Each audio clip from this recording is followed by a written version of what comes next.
تو هم یه مدال همیاری میگیری.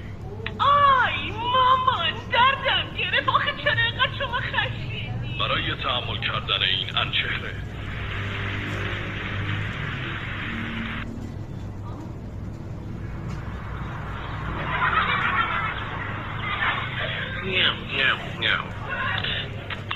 خیلی خوب پسرم، حاضری کادو تو باز کنی؟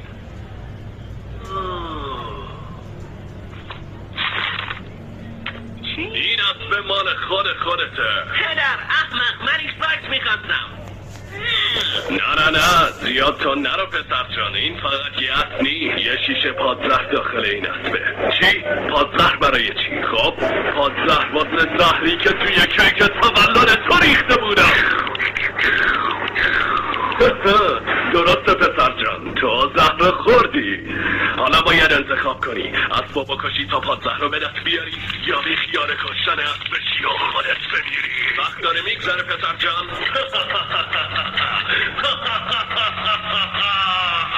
اسب رو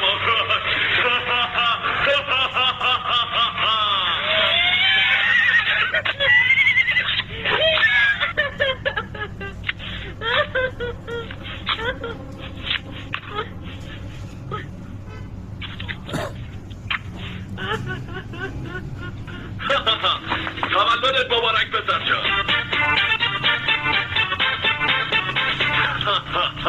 خب امیدوارم درست خوب یاد گرفته باشی. هیچ وقت نباید زود قضاوت کرد، درسته؟